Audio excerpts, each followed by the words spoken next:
Alright, so in this video we're going to talk about how we can utilize the brush engine inside of Photoshop to generate some interesting design effects using some text, some simple text, and generating a custom brush.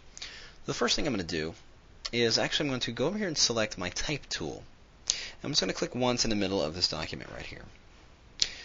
That text layer is set. I'm going to go up here. I'm just going to hold down my shift key so I can get a capital letter, and I'm just going to hit X on my keyboard. Now, in this case, the font that I'm using is, of course, already in place. If I double-click to highlight the text there, you can see that my font is set to Trajan Pro Bold. Now, of course, you can certainly use any font you like for this effect. I've just chosen this effect because it is, in fact, one of my favorite fonts. So, with that in place, I'm going to select my Move tool. I'm going to bring up my free transform by pressing Command or Control T.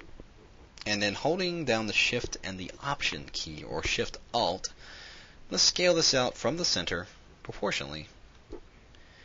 And not too big. Let's make it right about that size there. So we've got our text in place. I'm going to load that text shape as a selection by holding down my Command key and clicking right on that little T icon on the layer. So it loads that text as a selection. I'm going to go under Edit to Define Brush Preset. Now we'll get to name the brush. We'll call it X Brush. Hit OK. I'm going to deselect it by pressing Command or Control D. Now on that same text layer, I'm going to double click on the icon to highlight the text, and then I'm just going to hold down my Shift key again, and this time type the letter O. And then go back to my Move tool, load as a selection again by holding down the Command or Control key. Go under Edit, Define Brush Preset. We'll just call this one O Brush. Now, I'm going to deselect that and turn off this layer. I don't need it at the moment, but I'm not going to throw it away just yet because I may need to go back to it. But I am going to go ahead and create a new layer. Go to my Brush tool, and I'm going to bring up my brush options here. This big window here. And by default, I'm going to go ahead and turn these off because we're going to turn these on in just a second in a different way. But we're going to go to Brush Tip Shape, and there you can see in our menu here we have our X and O brush that we just created. I'm going to start with the X brush, and by default you see that they are aligned and evenly spaced out. Well, we don't really want that. First thing we're going to do is click on Shape Dynamics here. And you can see we've got all different types of settings we can apply here. I'm going to take the size jitter, very first one up here, push it all the way over. I'm going to change the control of it to pen pressure because I am in fact using a pressure sensitive tablet. Now if you weren't using a pressure sensitive tablet, you can certainly leave this to off and these settings will apply just fine. But in my case I'm going to go ahead and leave it on pen pressure. I'm going to go down here to angle jitter. I'm going to push this all the way over. You can see what happens to those X's as I do that. They're tilting in all different directions depending on how far I move this slider. But I'm going to push it all the way over. I'm going to set this control to pen pressure as well. Then for the roundness jitter, I'm actually just going to push this probably somewhere in the neighborhood of 50. But you can see what's happening with those X's as I do this. You can see they're almost tilting and turning away as if they were in a three-dimensional space. And that'll be cool for the effect, how we're going to apply the effect in a little bit. Actually, let's take it up. I'm going to do it around 75. But I'm going to leave the control for this one off, just so it does it in its own way. I'm going to drop the minimum roundness down, probably to closer to 5%, just like that. Next, I'm going to activate the scattering in this brush. So we'll turn on scattering and highlight that so we can see those controls. And we want to make sure that we have both axes checked here, and we want to make the scatter go all the way to 1000%. We really want it to just scatter everywhere. If I bring the scatter all the way back down, 0 does nothing, and as it pushes out, scatters even more and more, so I'm going to max it out. I'm going all the way out there. I'm going to do one last thing. I'm going to go back and Brush Tip Shape, and down here at the very bottom you see it says Spacing. I'm going to take that spacing slider, push it closer to like 50%.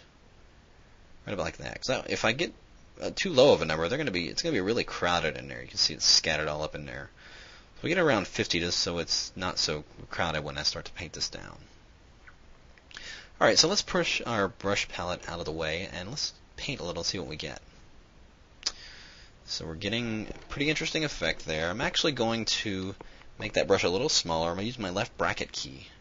Drop it down a couple of notches, and then let's brush now. Okay, so that looks pretty good.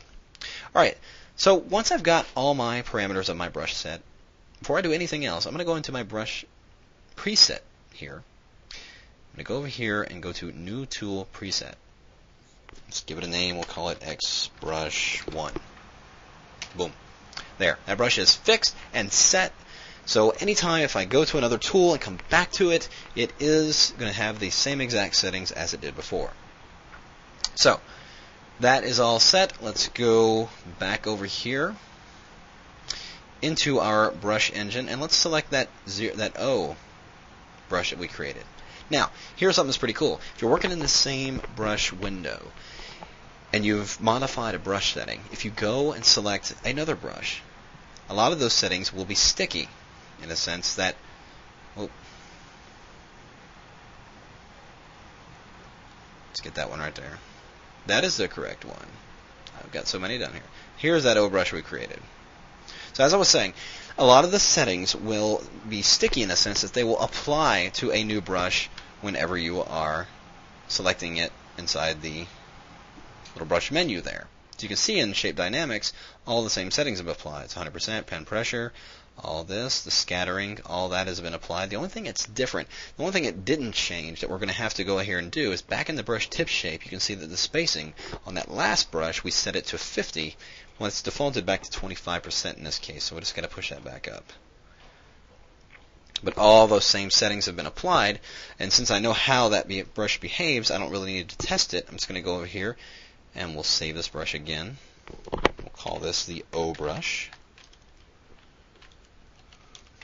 Not the OI brush, the O brush. And then we'll hit OK. I'll move that out of the way. Now, I can certainly, after a brush has been saved and I select it, I can certainly change its size by using my bracket keys and doing whatever. All those parameters will, all the other parameters will remain intact. So now on this file, I have created a background, and on this blank layer here, I'm actually going to move it below this text here, and making sure that we are starting. I'm actually going to start with my X brush here. Nope. I want to go to the preset X brush. X brush 1. And I'm going to make sure that I'm painting with white in my foreground. So I'm just going to click this little arrow, bent arrow key to flip those colors to make sure that white is in my foreground. Then, inside my document, I'm just going to start painting. Not too many, but just a few, just like one quick stroke there. I'm going to simply change that layer's blending mode to overlay. You try certainly many other blending modes and see what kind of results you get. Let's stick with overlay. We'll create a new layer on top of that one, and this time we're going to go and select that O brush. And again, making sure we're painting with white, so we'll flop that color. We'll just paint some O's in there. Usually I'll just kind of paint a couple of times till I get the right configuration I want. Just like that. And as before, change the blending mode to overlay. And there we have a really interesting background. All I got to do is drop some text in here. And let's say combine these two layers. Actually, let's go ahead and combine them in a group. If I select both of these layers, which are both the X and the O background images, if we go into this menu here and go to New Group from Layers, what it'll do is drop those two layers into a group here, which I can now apply a layer mask to the group. So if I create a layer mask, go get my gradient tool, and let's make sure we got black set as our foreground, so let's just flop these colors again. And up here, we're going to make sure we're going from black to transparent, but over here we're going to make sure we're using this fourth icon here, which is reflected gradient. So starting about the middle of the text, I'm going to hold down my Shift key and just drag down. You can see it'll mask out that middle area, making that text a little bit more readable. But if I turn this down, I haven't done anything to the layers. It's masking them as a group. So that's giving me a great deal more control over it. So there's an extra little tip there for you, masking a group. The real tip, creating brushes from text, getting you some interesting design effects. All right, so there you have it.